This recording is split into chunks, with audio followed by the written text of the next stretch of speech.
Welcome to the Average Nobodies podcast, the ultimate home for wrestling enthusiasts, beer drinkers, movie quoters, and pop culture connoisseurs. Here are your hosts, Matt and Ryan. Welcome to the Average Nobodies podcast, number 51 for October 12th, 2017. On today's show, we have people versus strippers versus the internet, a very special people watching, what we're watching, and we wrap up with a review of The Deuce, episode 1.5, What Kind of Bad. You can chat with us on Twitter at Average Nobodies, toss us a like on Facebook at Average Nobodies, and heart all of our pictures on Instagram, again, at Average Nobodies. Don't forget, this podcast is available on iTunes, Stitcher Radio, YouTube, and everywhere else where podcasts are located. My name is Matt, and with me as always is... Ryan. Hey, Matt. What's going on? How are you? It's felt like an eternity, honestly. I know. But it's only been a week. Or a little only over been a week. Or exactly a week. Feels more like 7 days to me. Yes, you're right. You're absolutely right. Episode 51. We're over the hill. We're closer to 100 than we are to 0. How about that for stats? Hey, nobody brings up stats like you. Only facts coming across on this podcast. That's true. This is gonna be a hot one today. I'm excited. We got some good stuff. We do. First up, let's get ready to rumble. So today's special. People versus the internet, because not only is it people versus the internet, but it's a little of people versus themselves versus the internet, but it's also people versus strippers versus the internet. So earlier this week that it happened, or was it last week? Yeah, I think it was earlier this week. It was after because it was after the games of Sunday. Okay, so Dolphins offensive coordinator Chris Forster, is that how you say his name? Yeah, Forster, yeah. Anyway. There was a video put out online of him doing a lot of coke. Not just like one line, like a lot of coke on video, put out on Twitter. It originally was leaked from this stripper who do you know how to say her name? Kiwana Naiji? Yeah, we'll go with that. So she tweeted this out after he sent this video to her. But it was like almost like a love video, if you could call it that. You know, like a love video. Like he missed her. Love existed in hell. If love existed. Yeah. So he sent this to her. Red flags right away. Number one, do not, if you're an NFL, you know, if you hold yourself in such a high, like you are famous, essentially, right? I mean, you are a public figure, essentially. You know what I mean? Like, as an offensive coordinator for an NFL team, you're not just your shit's not flying under the radar, right? No. You videotape yourself doing coke. That's the number one red flag. I don't care. I don't care how it's gonna get leaked. Yep. It's just it is. Well, that's the thing, and I don't understand why people don't get it that you stop taking videos of yourself. Like I don't understand what are the benefits of this? I mean, obviously he was thinking the stripper's going to think I'm so cool. Yeah. You know, I'm snorting lines of coke and saying some really awful things. Not awful where like he was threatening her, awful like, I don't want to look at this guy saying these words. Like this. You have to be more self-aware. You have to be more self-aware as well in the situation. Like here, it's clearly he knows he's getting filmed. He wants to be filmed. But the Dolphins organization doesn't have a great history of knowing when and when not to be filmed. You have who's the offensive lineman last year that dropped way down the draft because the day of the draft he like leaked this like video leaked of him hitting a gas mask bong, and then the Dolphins ended up taking him. So it's like that's our kind of guy. It's like that's our kind of guy. It's like, you know, we got offensive coordinators sharing these videos. So he's definitely one of these guys that thinks that the stripper is in love with him. Oh yeah, right. He's like, you know, this girl's into me. Like she doesn't dance for anybody else, just for me. So when I'm not there, she's not doing anything, and she's sad. Yeah. So that's exactly what's happening, and naturally it backfired. Absolutely. But the twist to it is now she did like a long interview with Dan Le Batard's show, where we got some juicy details. Yes. Lay it on me. Because apparently they had like a month-long thing going on. Which what do you do? I don't understand. What, like, do they just hang out and have sex? Does he pay her to have sex outside of the strip club? Well, They just assuming they do a lot of cocaine. She did say that he uses her like a human cocaine plate when they're together. So that's amazing. I mean, so that's what they're doing. What does that even mean? I mean, I know what it means, but it's like, do you ever see like those fucking weird, I guess you'd call them fancy, like those restaurants where you can eat sushi off of a naked girl? You've seen that, right? It's like I think it's like a Japanese thing or somewhere, right? I think it's probably like that, just not sushi, just a lot of cocaine. A lot of cocaine. And just one guy. I mean, not to bounce around topics, but I really wouldn't want to eat sushi off of a naked woman either. I don't want my food around naked people. No, it's weird. It's weird. I forget who I was talking to. It's like if you had that scenario where there's a naked person and girl or guy, and you have sushi all over this person, where would you want to eat your sushi from? If you had to absolutely eat sushi, and there's sushi on every square inch of the body, they're laying on their back, we'll say. You know, dick up to the sky, vagina up to the sky, whatever. Where would you, if you had to eat one sushi roll, where would you eat it from?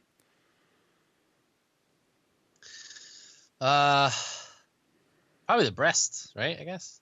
Yeah, I guess I would go breast as well. Girl and guy. I think that like that's the area where like, you know how like there's areas in your teeth like you'll never get cavities because when you brush your teeth, you always hit that spot, right? Right. I think the same thing goes for like the breast area and the upper shoulder area as far as like getting in the shower, like washing yourself, like that spot is always going to get hit. So probably the cleanest. So I think I would agree with you on that. It's a little close to the armpit, but you're right. There's a thin line there that you have to be closer to, I guess, the inside, closer to the chest. We got way off topic here. So why did she tweet this video out? This is an interesting point.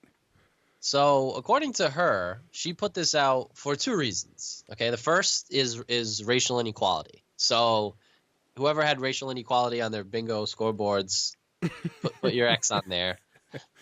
Not gonna lie, didn't expect to wake up this morning and see someone equate being a human cocaine plate, but also standing up for civil rights. I didn't expect to meet someone who is so into both. Yeah.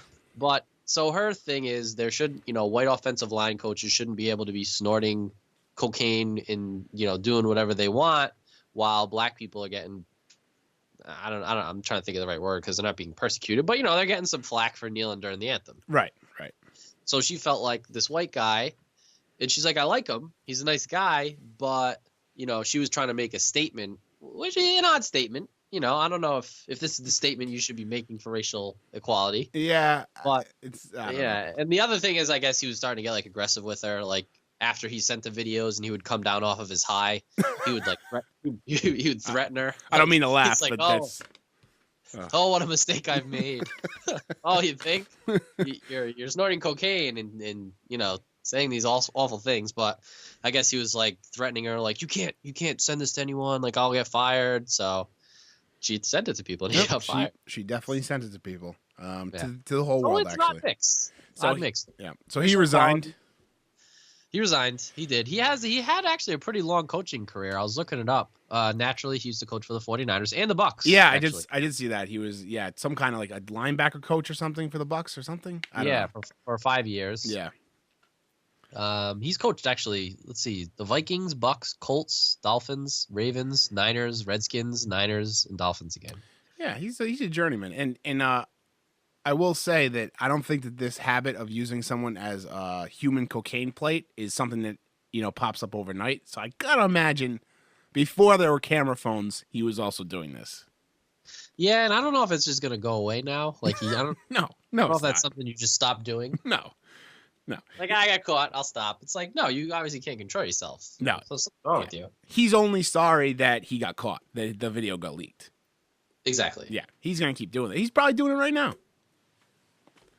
Well, anyway, in the case of people, in the case of Chris Forrester versus strippers versus the internet. It's all there, black and white, clear as crystal. You get nothing. You lose. Good day, sir. You lose, Chris Forrester.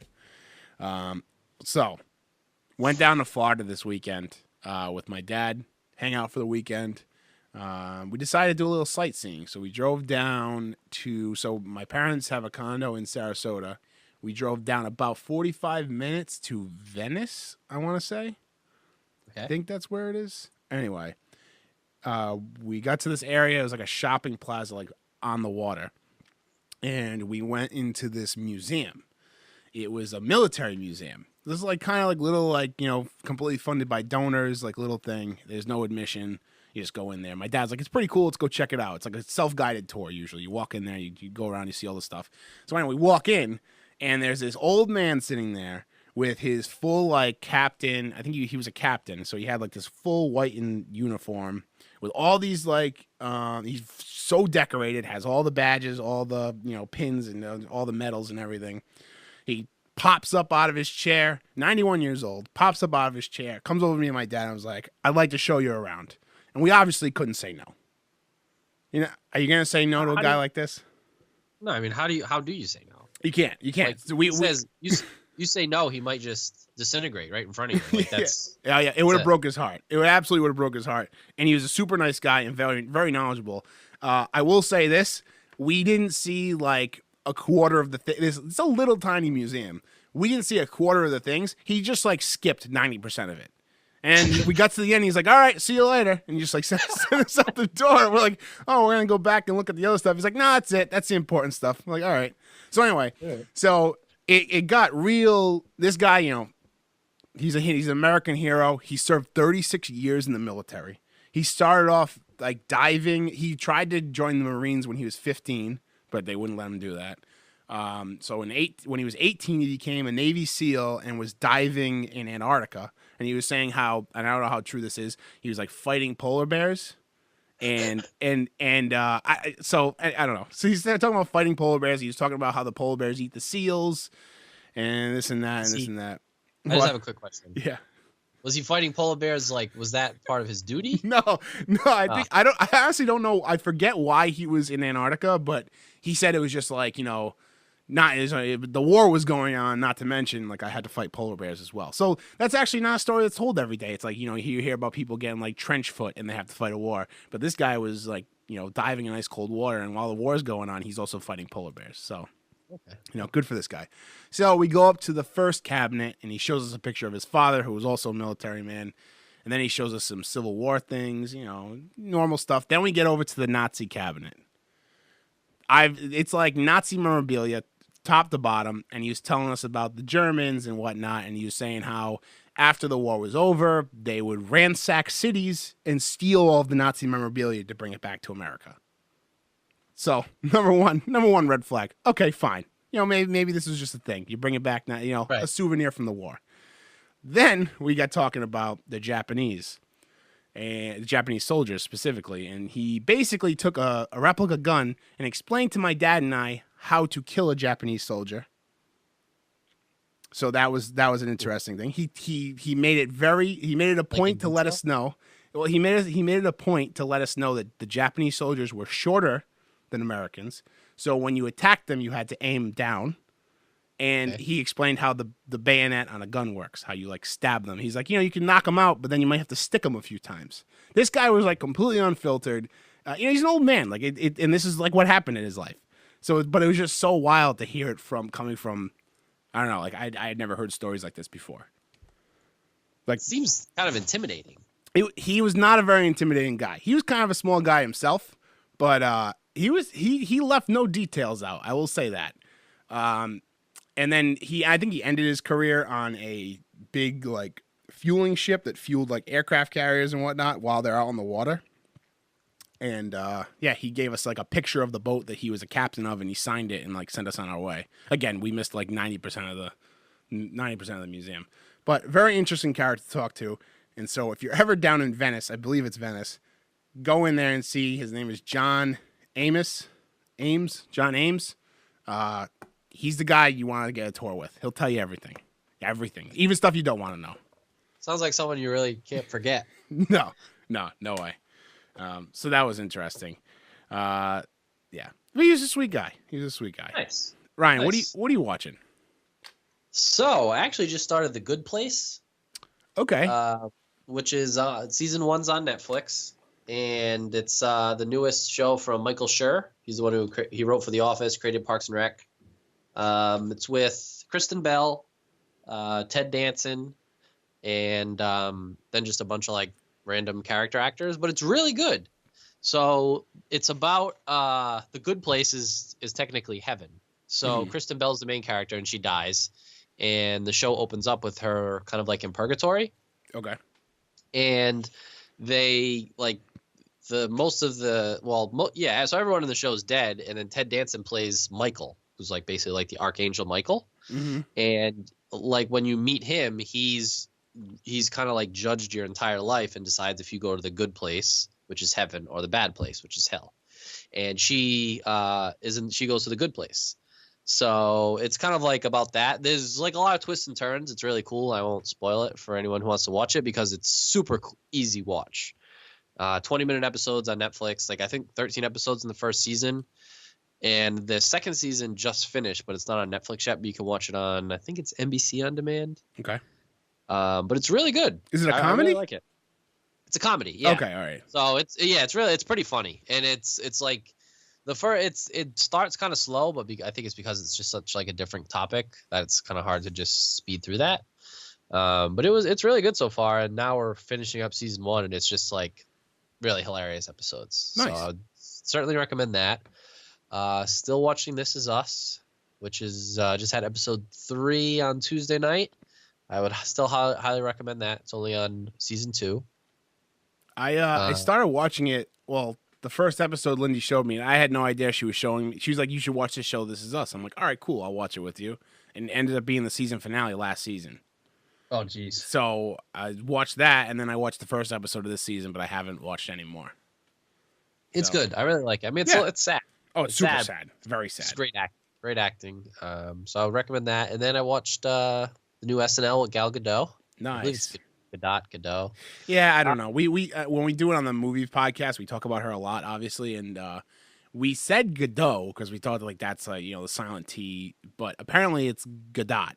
But we're saying it with a very American accent. It's like Gal Gadot, and I don't know, but I think it goes either way. We don't. Yeah. No disrespect. It was an okay episode. It's always tough when. Because it was her first time hosting, and they really stuck to like the Gal Gadot's hot or very pretty story, sketch, which is good, but she's not like that great of an actress. Yeah, like, yeah, sure. To kind of pull off multiple sketches like that, but there were some really good sketches. But overall, it was okay. But I love her. She's just so charming. She's awesome. So yeah, she's awesome. That's what I'm watching. Nice. What yourself? Very nice. So this week on the movie podcast, Make Movies Great Again, we watched The Bad Batch for Movie Club. Did you ever see this? No. What? I don't know. I never heard of it. So I don't think it went to theaters. I think it was not a straight to DVD thing, but like a streaming thing. I believe it's on Shudder. So I know you guys have Shudder. It's starring Jason Momoa, and I know the woman's name who's also the star. Like, she's really the star of it. I forget her name. Keanu Reeves is in it, and Jim Carrey is also in it. It's not a comedy. Jim Carrey plays... I honestly didn't know it was Jim Carrey until after... I literally did not know the whole time until after the movie was over. I looked at the IMDb page, and I saw that Jim Carrey was in it. And he doesn't play like a small role. Like, he's in a lot. He's like a drifter type, like, homeless person. You would never, ever in a million years recognize him. He has like a big beard. He's like dirty. He's like super tan because he lives out in the desert. Kind of honestly probably how he lives now, how I imagine it, because he's like lost his mind, right? Yeah. So anyway, so The Bad Batch. I don't know if I would fully recommend it. We're going to review it later tonight, so I'll have more to say about it on that. But it was interesting. It's about cannibals and shit. It's very strange. How'd you guys come up with that one? Adam picked it. Oh, yeah, of course. Yeah, I honestly, when I first heard about it, I believe it played at South by Southwest earlier this year. When I first heard about it, I wanted to see it, but then I forgot about it, and then now it's on Netflix. I also saw Blade Runner 2049 with my dad, which was a mistake to see that with him because he's not like a huge movie guy, and he likes action movies. Like he likes if every movie could be like Die Hard or like Rush Hour, like that's his comfort zone. Be in. A weird sci-fi movie is way out of his comfort zone. Not to mention, it was like a true 3-hour movie. So, and it was long. I mean, even to me, like I felt like it was long. Although it was shot unbelievably beautiful. It was one of the best movies I've ever seen in theaters as far as like looks goes. And Ryan Gosling, I can't say this enough. Ryan Gosling is an absolute treasure in Hollywood. The range now with this movie, the range he has for his career is probably one of the biggest. Like with like Daniel Day-Lewis, I mean, he's like, you know, a super serious actor and like does a lot of dramatic roles. But like I'd put Ryan Gosling right up with Leonardo DiCaprio, like as far as like that type of like width, and like Tom Hanks. Like he has that range. Like go from La La Land to like Place Beyond the Pines to his most successful movie or second most successful movie, which is the movie with Steve Carell, Crazy Stupid Love, which he's just absolutely charming in and like funny, super funny. And then you have Blade Runner, which is a very serious, dark sci-fi movie. I just thought he was fantastic. The whole acting across the board. Jared Leto was great. Harrison Ford was surprisingly great when he's not running. He just can't move. He just can't. He's so old, and like all the stuff he's done in his life, like his body is not willing to accept moving at any kind of pace over like a mile an hour. So he needs to be standing still. But he was great. I really want to see it. Yeah. It was good. I would absolutely recommend it. And you don't have to see the first one to see it. Anybody that's out there, you don't have to see the first one. You'll get the gist of what's going on. Like there's not much you need to know. It's a very good standalone movie. Yeah, super awesome. I got picked up Guardians 2 on Blu-ray, so I watched that with some of the extra features. Hilarious movie. I loved it the first time I saw it in theaters, and it really does. There's a few scenes that really bring tears to your eyes. It's a very emotional movie. Liked it. I also watched Rambo: First Blood for the first time, which I don't know why it took me so long to watch Rambo, but the first one at least. But I did, and it's actually very sad. Did not realize that. I like the Rambo movies are excellent. Yeah. I didn't realize it dealt so much with like PTSD and shit.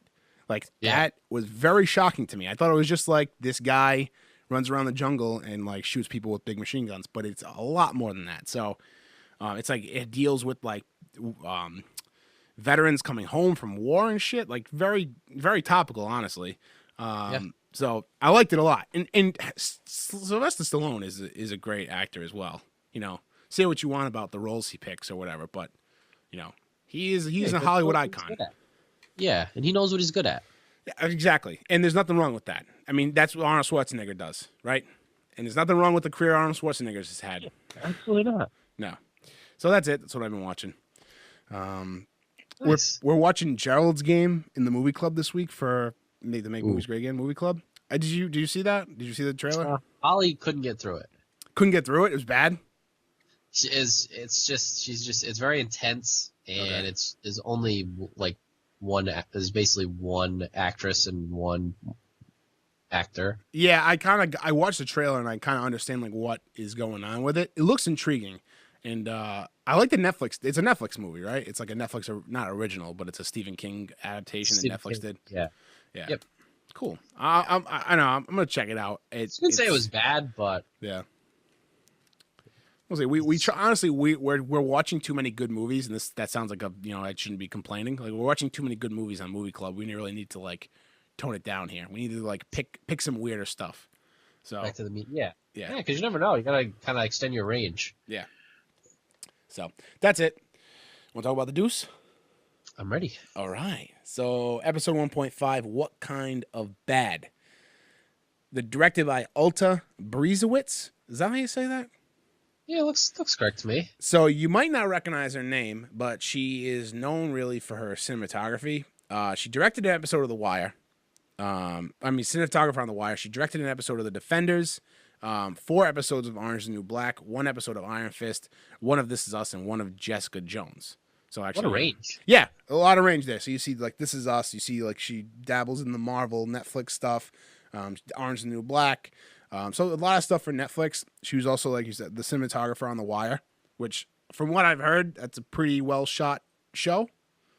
It is, yeah. It just, it's well shot in like a heartbreaking way, just because of how it's a very it has a story to tell on just like the environment of Baltimore and the drug trade, and it doesn't hold back. It's unflinching. So but yeah, I mean, anyone who David Simon trusted to do the cinematography on that series, I'm willing to give a shot here in the Deuce, and I thought she did a great job in this episode. Yeah, I think it's I'm not gonna say very easy. I think it's one thing to portray like sweeping landscapes and like beautiful coastline in a show or a movie, but when you have to like portray and like get through to people like the environment that's happening in places like The Wire and in the Deuce, it takes a special type of skill. You know, I'm not gonna say better or worse, but you know what I mean. Like it takes a special kind of.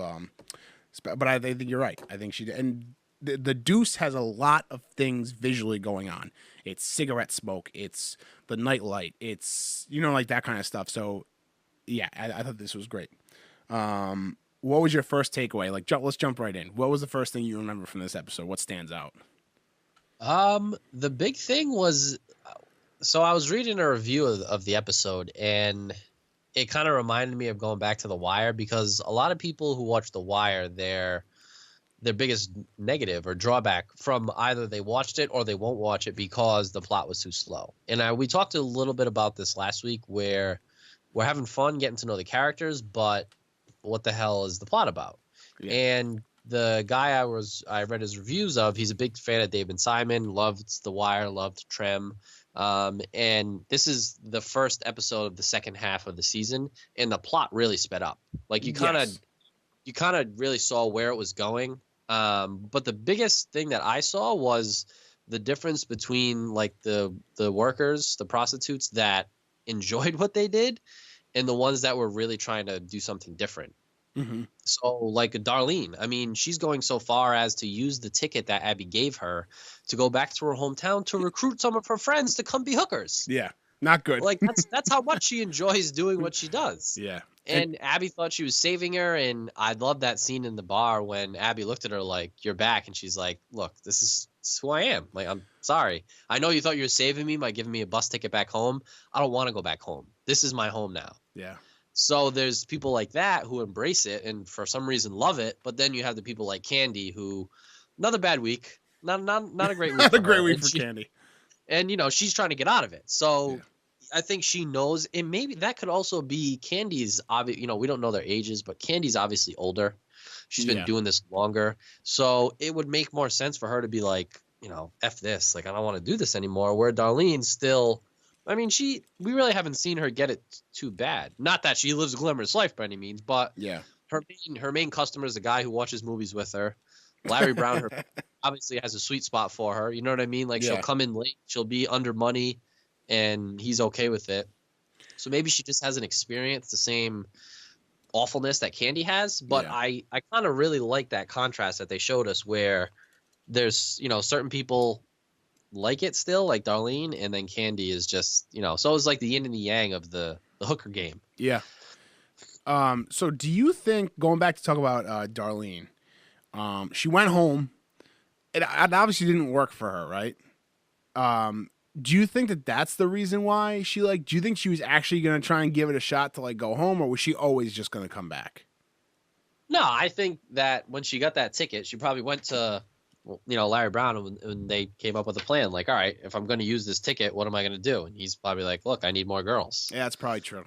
Yeah. And it definitely didn't seem like it seemed like she went there for that reason. Like she's telling everyone how she's a model and people should come back with her. Yeah. And the weird thing is Bernice went, and Bernice kind of was like, all right, like, no, you're actually a hooker. She's like, okay. Yeah. Let's go along with it. Yeah, sure. Or Ginger now, right? Okay. Ginger is her name? Yes. Yeah, Bernice, I don't know if that would work. Yeah, no, Bernice is not going to work. What's Method Man's right? Rodney. Rodney, that's right, Rodney. Yeah. I like when him and Larry Brown were talking, and he's like, "Look," I got a girl, but it's just not working. And then Rodney's like, "I'll give you $2,000 and a player to be named later." I was like, just like trading girl. I was just and he's like, "Fuck your player." Between them is so funny. Yeah, it's really, and he's like, "Is she a looker?" And then he's like, Larry Brown's like, "Eye of the beholder." I thought that was good. Yeah, that's funny. I love the scene with, speaking of like the so they're not called pimps, they're called Max. Is it like the same thing? Mac, whatever. When they're in the what? Like a Mac Daddy. Or, yeah. When they're in the barbershop with the cop. What is his name? Forget his name. Anyway, you know what I'm talking about. They're in the barbershop. The cop, he's also from The Wire and from Walking Dead. He's with, what is the guy he's with now? What's his name? Shit, the one who got into the argument with Abby at the bar. Oh, Reggie Love? Reggie Love, right. Reggie Love, yeah, because he always talks to himself in the third person. Yeah. And then the white pimp. I thought that was hilarious. The three of them sitting there. So the white pimp is so funny. And then even like when he was talking about, he was talking to the reporter. The cop was talking to the reporter, and she's like trying to pick a pimp or a Mac that she wants to interview for her story. And she wanted to pick out the white guy. Do you know the white guy's name offhand? So many characters in this damn show. I'm starting to get most of them though, which is you can tell you're really into a show when you start like knowing most of the characters' names. Like when I first started watching Game of Thrones, I'm like, there's no fucking way. And now like you know everybody.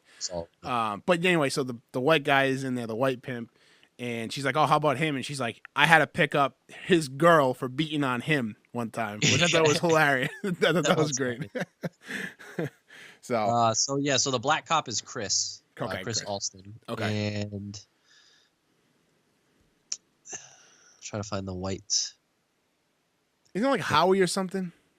Yeah, something like that. We'll find it. I think I'm just putting out just a stereotypical white guy name. I think that's just what I'm doing here. So we see Vince again on the other side of. Now I don't know if he made it clear in the last episode because we were kind of confused on what that thing was going to be, right?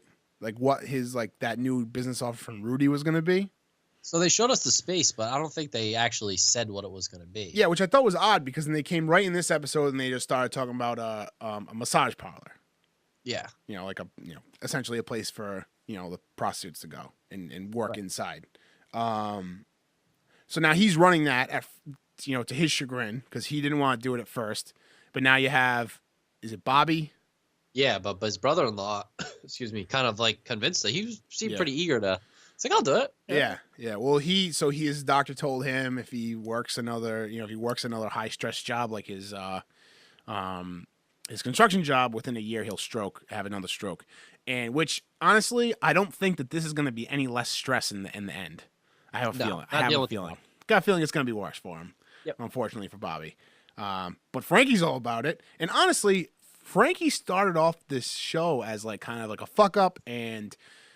Which he kind of still is as well. But he's actually being a resource now because Vincent's like, all right, we'll talk to Frankie and all the pimps he plays cards with and like he'll spread the good word and whatever. He's actually like a resource now, even though he's probably still a loose cannon, But at least I think that goes to Vince too. Like Vince is able to kind of see even someone as with Frankie, like on the surface, you'd think he'd be useless, but he finds ways. He's like, all right, well, there's got to be some way I can utilize, his lifestyle and his connections. And at first, when we watched the first episode, when we saw Vince covering Frankie's bets with the mob, I originally thought that this was going to be like a whole he loves his brother, so he does this stuff, but his brother just keeps getting more and more fucked up. But it doesn't seem like that, right? It kind of seems like Frankie flies his own course, and whether or not he's kind of like a cockroach, he just won't die, And I don't think they're because I thought we were going to have to worry about Vince worrying about Frankie and whatever, but he has other shit to worry about. And I think that Frankie's just kind of like a nice little element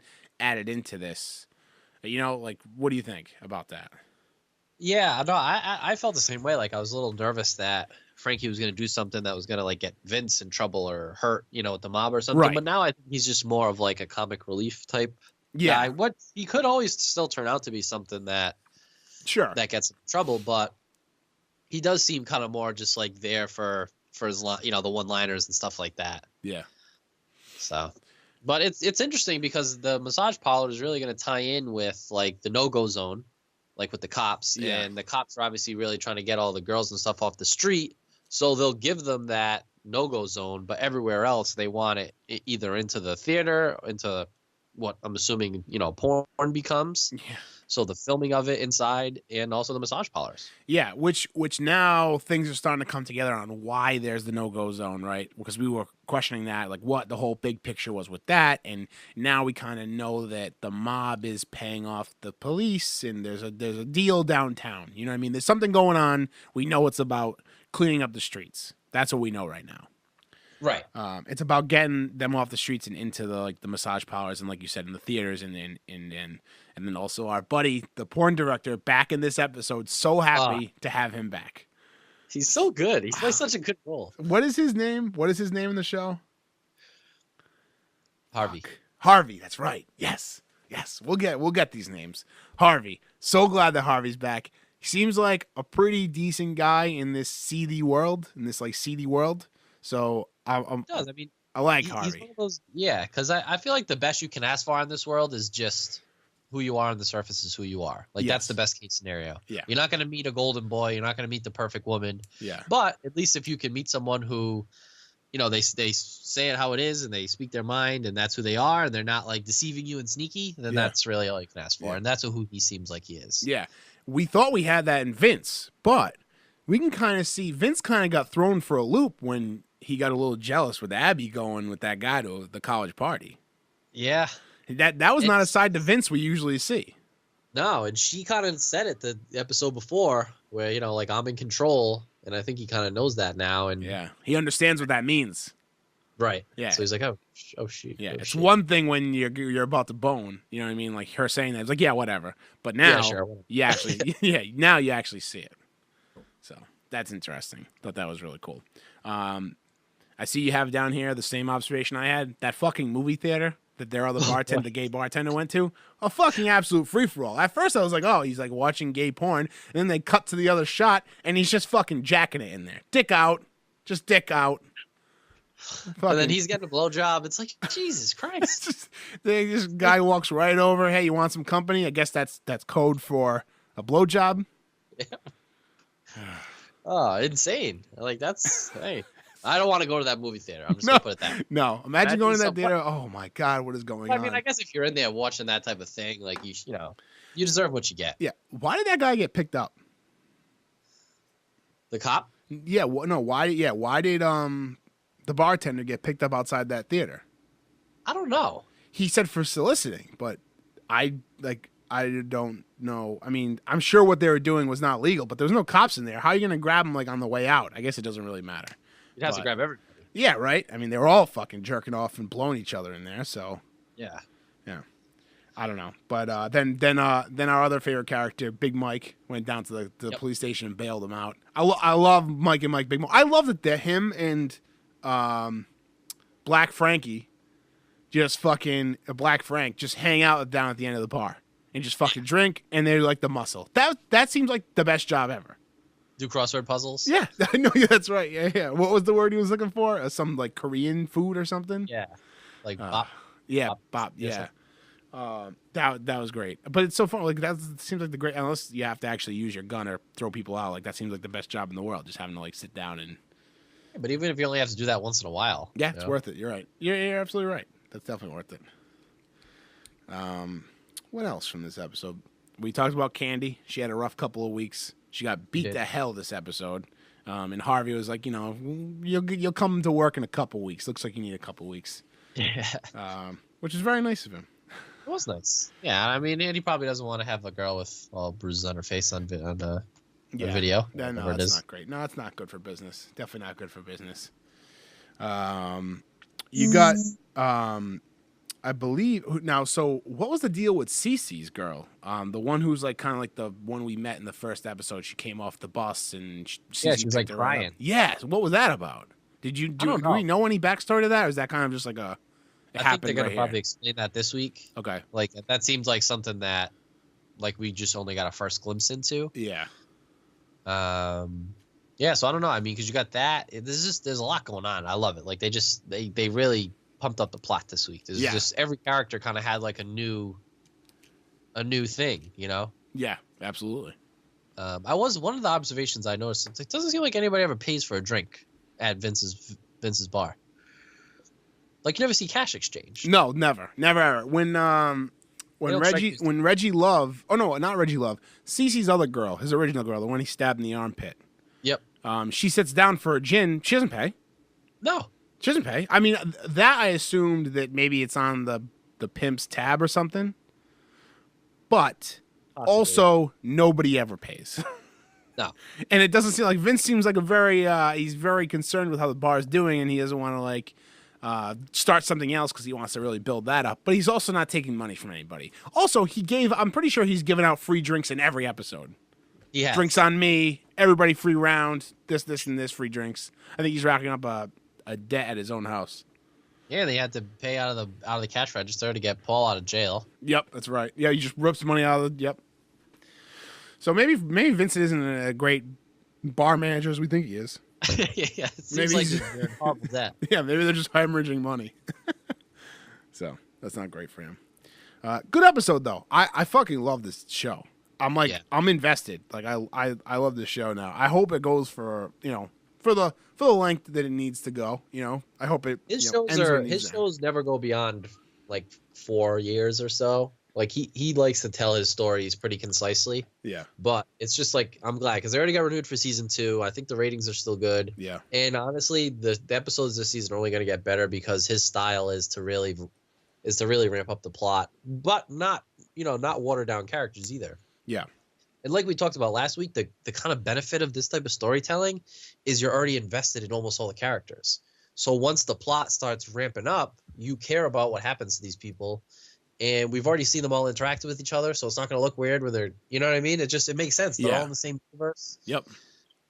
So that's really cool. And then the cool thing is, because I watched on HBO Go, I think I was telling you last week, and they have like a little 2 to 3 minute thing with whoever wrote or directed the episode. And they were talking about like how the episode got its name, like what kind of bad. Yeah. And it was the scene with Bernice and Rodney's prostitutes. And they were talking, was like got the nickname Ginger. She was talking to the other prostitutes, and she was like asking about like, what the lifestyle's like. And they're like, well, there's good and there's bad. And then she says, what kind of bad? And they just kind of like, yeah. So yeah, that was like the name of the episode. And they also talked about the scene where Paul's in the goes dancing. Yeah. And I didn't put it together because it was a good scene, but I'm like, I wonder what the meaning of it was. And they interviewed that actor who plays Paul, and he said that when they were filming the scene and he walked in and he's just like looking up at all the lights and all the music, he was looking at it like the character was looking at it as like a possibility. He's like, these could be everywhere, which is cool. What we know of like what the 70s and 80s of New York was. It was a lot of that. Like it went from like Vincent's type of bars to these like club stuff like that, like the disco clubs. Yeah, like Studio 54 and all those type of things. Yeah. Okay. Because I think that's where it's transitioning from. Because Vincent's world is the world of girls on the street, seedy hotel rooms, dive bars, but everyone else is trying to move towards massage parlors, right? Porn, nightclubs. So I think the show, if I'm analyzing it correctly, the show is the transition from that seedy life to the more, which I think that life is going to be more profitable for everybody involved because now you're going to have people from the higher walks of life who don't mind intermingling because you're doing it in a different way. Like you're never going to have the high rollers go into Vincent's bar. No, but they'll go into Studio 54. They'll go into a massage parlor. Yeah. So. Yeah, I think that's a great insight. The interview with the actor that plays Paul. I think that's great. That's awesome. Yeah, it was cool. I like that. HBO does. They do that every episode. They'll interview like a writer and they'll interview a cast member. So it's cool. Cool. I'll have to check those out. I know I said that last week, but I think I have to legitimately check one out now. I'll glue your eyes open. Okay. Thank you. I appreciate that. How long does the glue last for? 6 years. Okay, perfect. I'll just make sure I have a lot of stuff to watch lined up, and then I don't want to sleep. All right. Well, that's the Average Nobodies podcast for today. Remember, you can call us 401-285-8120. Leave us a voicemail. Talk about the deuce. Talk about people versus the internet. If you have some cases you want to bring to us, we'll get a voicemail. We'll play it on the show. We will guarantee we will play it on the show. So call us up. Again, you can find us on iTunes, Stitcher Radio, Twitter, Facebook. Look for it everywhere there. We're everywhere. Everywhere. Even places even places you don't want us to be. Yeah. We're always watching you. That's a riddle. Figure it out. No, really, we're always watching.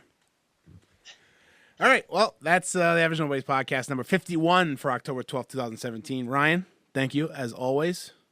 Matt, it's been a pleasure. And we'll catch everybody on the next one. Have a great week, everyone. See ya.